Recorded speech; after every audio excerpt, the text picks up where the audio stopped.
but they choked on your oil. We do not know you. With him, how committed?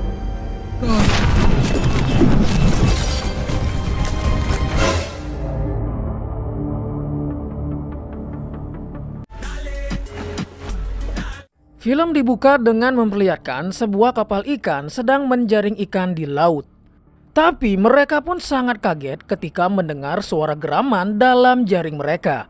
Dan ternyata itu adalah seorang pria bernama Barclay mendapatkan panggilan penting untuk menangani insiden tumpahnya minyak di Laut Skotlandia. Dia kemudian membangunkan anaknya yang bernama Kirby dan membawanya ke mantan istrinya supaya lebih aman. Mereka pun dijemput oleh perwakilan dari organisasi tersebut. I'm not a kid. Well, because... Sorry, Mum. When are you back? Setelah mengantarkan anaknya, ternyata baru diketahui jika Barclay merupakan staf biasa yang menggantikan seorang tentara yang sedang bertugas di Skotlandia. Dia yang belum mengetahui apa yang sebenarnya terjadi, hanya bisa pelangap-pelongo saat langsung dibawa masuk ke dalam pesawat untuk menuju ke suatu pulau. Penerbangan itu dipimpin oleh seorang jenderal yang bernama Austin dari organisasi UNIT yang merupakan organisasi internasional di bawah naungan PBB yang berfokus untuk melindungi bumi dari ancaman alien dan fenomena supranatural. Roger, to Vivek's replacement. I get like...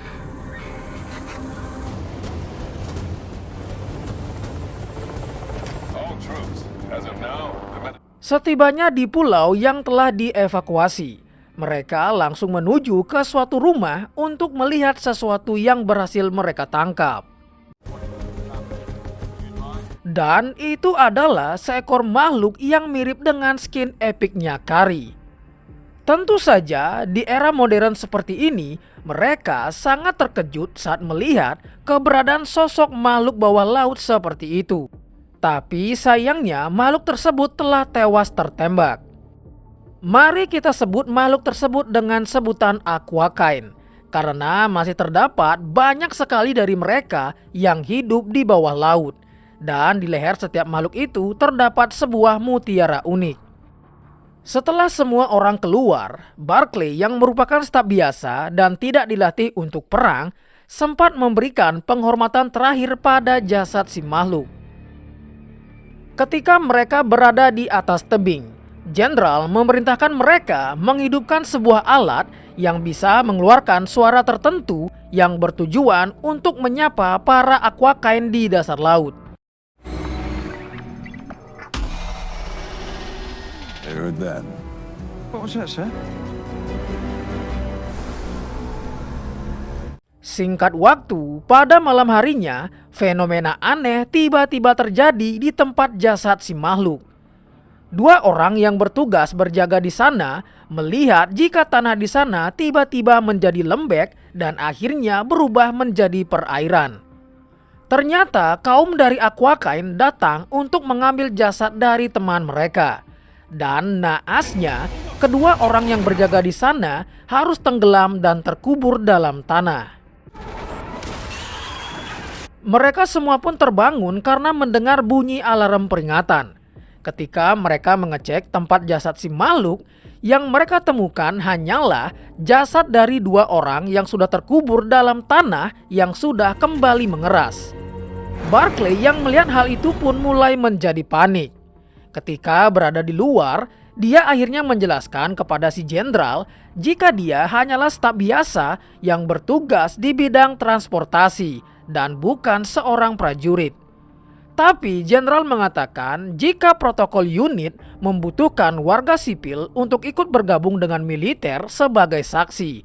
Dan mau tidak mau, Barclay sudah tergabung dalam misi ini. Barclay kemudian bertanya ke seorang prajurit, makhluk apa sebenarnya itu? Si wanita menjelaskan jika mereka bukanlah alien, tapi mereka berasal dari bumi jauh sebelum adanya manusia. Bagaimana jika mereka menginginkan apa yang seharusnya menjadi milik mereka? Ketika sedang asik mengobrol, tiba-tiba mereka diberitahu jika ada kemunculan satu makhluk di tepi laut yang datang merespon suara dari alat yang kemarin mereka gunakan. Mereka semua pun langsung bersiap pada posisi masing-masing. Dan Barclay yang merupakan warga sipil ditugaskan untuk merekam kejadian sebagai bukti jika terjadi sesuatu. Si jenderal kemudian menyuruh pasukannya untuk menurunkan senjata mereka karena si jenderal ingin berkomunikasi dengan si makhluk. Dengan bantuan alat khusus, akhirnya mereka bisa menerjemahkan bahasa manusia menjadi bahasa si makhluk. Dengan begitu, si jenderal bisa berkomunikasi dengannya. Dalam percakapan mereka, si jenderal mengajak si makhluk untuk masuk ke dalam pertemuan diplomatik untuk menghindari terjadinya peperangan yang pastinya akan menelan banyak korban jiwa. Si makhluk pun setuju dengan usulan dari si jenderal. Tapi ternyata si makhluk tidak hanya berbicara dengan si jenderal, melainkan mereka juga sedang berbicara kepada semua umat manusia yang ada di bumi, di mana kaum Aquakain menampakkan diri mereka di semua belahan bumi. Hal itu pun langsung membuat kepanikan global dan telah diberitakan oleh semua media di dunia. To the simple fact the species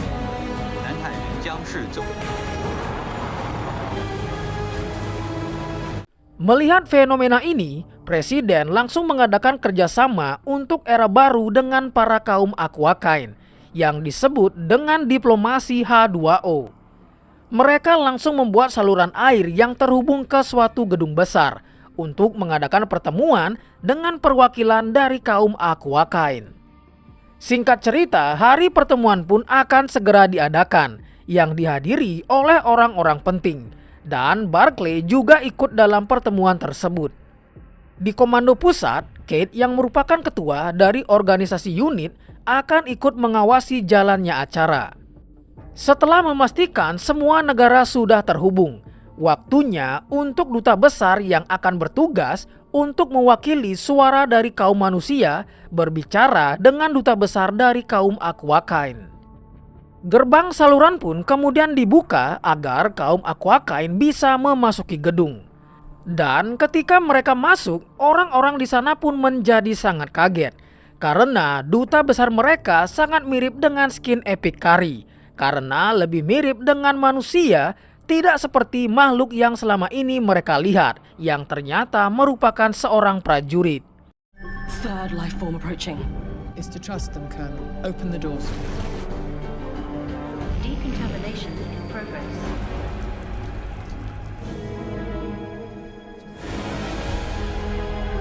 Tidak hanya itu, duta besar dari kaum Aquakain yang bernama Sal ternyata juga bisa berbicara menggunakan bahasa manusia. Dan kaum mereka ternyata bisa hidup di darat maupun air. Sebelum memulai obrolan, duta besar manusia memberikan sebuah tanaman langka sebagai hadiah untuk si makhluk. Itu diberikan dengan rasa hormat dan harapan perdamaian antara kedua spesies.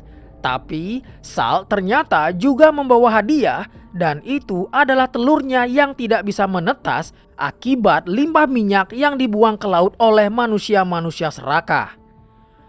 Ternyata kaum dari Aquakain sudah muak dengan kelakuan manusia yang telah mencemari lautan hanya demi kepentingan pribadi. Dan ketika duta besar ingin menjawab, Salt malah menunjuk Barclay sebagai duta besar umat manusia. Karena Salt mengetahui jika Barclay sempat memberikan penghormatan pada jasad salah satu kaumnya, di saat manusia lain hanya melihatnya sebagai monster.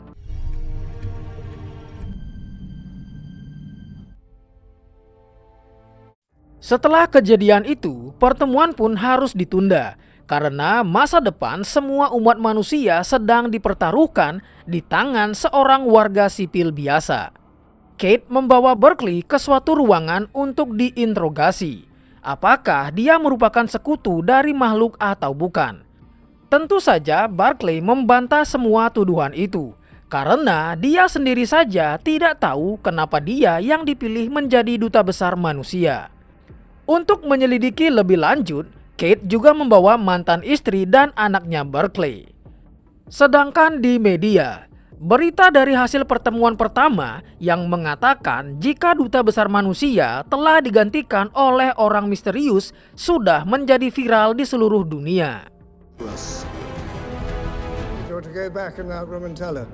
Malam harinya, Kate mengadakan pertemuan dengan Salt di luar jadwal. Kate meminta agar Salt percaya dengan duta besar asli dari manusia. Salt pun langsung menjawab, "Jangan bicara soal kepercayaan jika kalian saja mengadakan pertemuan di tempat tersembunyi dan gelap." Dia tetap ingin mendengarkan pendapat dari Barclay karena Salt tahu dia memiliki hati yang baik. Ketika berhadapan dengan Salt, dia mengatakan alasannya memilih Barclay bukan karena bidang keahliannya, melainkan rasa kemanusiaan dan belas kasihnya. Setelah mendengarkan pendapat dari Barclay, yang memang lebih mementingkan keberlangsungan semua makhluk, bukan hanya untuk para penguasa, Salt tetap memilihnya untuk mewakili manusia dan akan hadir di pertemuan besok harinya. Jika tidak, maka dia menolak pertemuan diplomatik ini. Setelah mendengar keputusan dari Salt, Kate mengajak Barclay untuk bekerja sama. Karena sebagai ketua dari organisasi unit, yang Kate inginkan hanyalah perdamaian.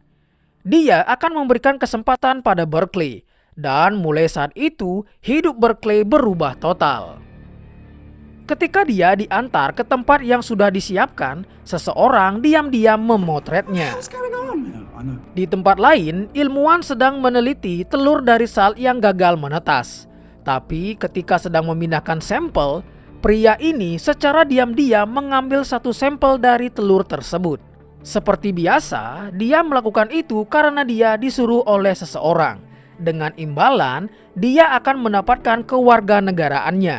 Tapi dia merasa dimanfaatkan karena dia tidak diberikan berkas untuk kewarganegaraan ibunya. Ternyata orang itu adalah seorang pengusaha yang hanya peduli dengan perusahaannya, meskipun limbahnya mencemari lingkungan. Dan terlihat dia bekerja sama dengan seorang jenderal dan wanita yang diam-diam memotret Barclay. Oh, you had me at recession. Ternyata tujuan si wanita memotret Barclay sengaja untuk memancing keributan massa karena bisa-bisanya organisasi sekelas unit membiarkan warga sipil biasa menjadi duta besar dari umat manusia. Wanita itu ternyata adalah seorang jenderal yang bernama Dominic. Ketika pertemuan dimulai, si jenderal beban itu pun langsung diusir keluar dari gedung. Sedangkan untuk Barclay, dia sedang di briefing agar tidak melakukan kesalahan yang memicu peperangan. Barclay pun sempat bertanya apa gunanya dia menjadi duta besar jika yang dia lakukan hanya membaca teks yang telah disediakan, bukannya mengutarakan suara hatinya. Tapi Kate tetap mengatakan patuhi saja perintah yang diberikan. Steady. Is Downing Street online? I'm here. It's me. Ketika Salt sudah datang, Barclay langsung disuruh untuk membaca teks yang disediakan. Tapi sebelum melanjutkan negosiasi, Salt meminta segelas air dari sungai terdekat. A glass of water. Water. Don't turn your back. Setelah air dari sungai diambil, Salt meminta Barclay untuk meminumnya. Tentu saja melihat warna air yang sangat butek, Barclay ragu untuk meminumnya karena pasti air itu telah tercemar. Salt terus bertanya kenapa air tersebut bisa tercemar. Barclay yang merasa jika Salt sudah mengetahui apa yang sebenarnya terjadi, dia memutuskan untuk mengutarakan suara hatinya tanpa membaca teks. Dia langsung mengakui jika kaumnya merupakan spesies yang bodoh dan seluruh planet sedang menuju kehancuran karena manusia tidak memahami dampak dari perbuatan mereka. Setiap hari perusahaan air mengalirkan racun dan limbah ke sungai dan lautan sambil membagikan bonus kepada bos mereka. Tapi ironisnya mereka lolos begitu saja. Setelah mendengar perkataan dari Barclay, Salt pun puas dengan jawabannya karena mengakui jika umat manusia penyebab dari semuanya. Malam harinya, Kirby yang mendengarkan perkataan ayahnya di dalam gedung sedikit merasa khawatir dengan ayahnya. Karena perkataan dari ayahnya pasti tidak disukai oleh orang-orang serakah yang memiliki perusahaan yang membuang limbahnya ke sungai dan laut. Tapi Barclay mengatakan dia akan baik-baik saja. Dia meminta putrinya untuk tidak khawatir. Dia lanjut mengatakan jika besok mantan istri dan anaknya akan dipindahkan ke tempat yang aman jauh dari semua ini. Morning was separating civilians from diplomatic demands. How confident are you? Keesokan harinya, pertemuan kembali diadakan. Barclay mengatakan setelah pemimpin dunia berkonsultasi dengan ilmuwan iklim dan pengusaha swasta mengenai masalah pencemaran laut, mereka menjamin bisa mengurangi pencemaran sekitar 50% pada tahun 2065. Mendengar itu, Salt langsung mengatakan jika kaumnya tidak bisa menerimanya. Dengan waktu 40 tahun, pencemaran hanya bisa dikurangi 50%. Apakah manusia bisa mengerti penderitaan yang kaumnya alami? Dari dulu, kaumnya tewas satu persatu akibat keserakan manusia. Dan sekarang mereka diminta untuk menunggu selama 40 tahun lagi. Mendengar pernyataan dari Salt, Barclay pun hanya bisa meminta maaf. Salt yakin dia meminta maaf dengan tulus. Tapi apakah pemimpinmu juga merasakan hal yang sama? Mendengar itu, Barclay menjawab mereka semua pasti ingin mempercepat semua proses tersebut. Tanpa basa-basi, Salt langsung mewujudkan keinginan manusia untuk mempercepat proses pembersihan pencemaran laut dengan cara mengembalikan semua sampah plastik, bangkai kapal, dan semua sampah yang dibuang ke laut oleh manusia. Semuanya dia kembalikan kepada manusia.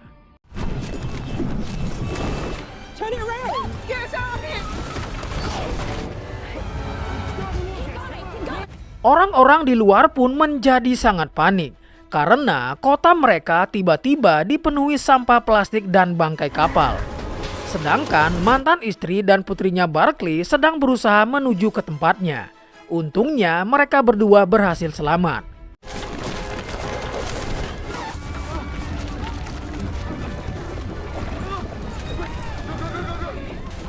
Fenomena itu serentak terjadi di seluruh dunia. Harusnya mereka sadar atas kelakuan mereka setelah melihat begitu banyaknya sampah yang dibuang ke laut yang pastinya merusak ekosistem laut dan pelan-pelan menewaskan makhluk yang ada di dalamnya. Singkat waktu, pertemuan kembali diadakan. Barclay mengatakan jika dia sangat mengerti dengan tindakan dari Salt, tapi pihak manusia menjadi ketakutan. Salt mengatakan jika dia hanya mengembalikan apa yang menjadi milik manusia. Barclay kemudian lanjut membacakan teks. Jika PBB menginginkan gencatan senjata untuk menjaga jalan menuju perdamaian jangka panjang. Mendengar itu, Salt mengatakan jika dia akan memberikan 3 syarat. Syarat pertama, pencemaran laut harus segera diselesaikan. Syarat kedua, mereka ingin menetapkan batas wilayah untuk kedua belah pihak. Karena kaumnya hidup di dalam air dan 70% bumi isinya adalah air. Salt menetapkan jika semua perairan di bumi adalah batas mereka dan manusia dilarang untuk melewatinya. Mendengar pernyataan dari Salt membuat para pejabat di sana protes karena dunia tidak akan berfungsi tanpa adanya perjalanan lintas benua. Dari kekacauan itu, tiba-tiba Salt berubah menjadi model lanang dan dia hanya akan menerima pernyataan dari duta besar manusia.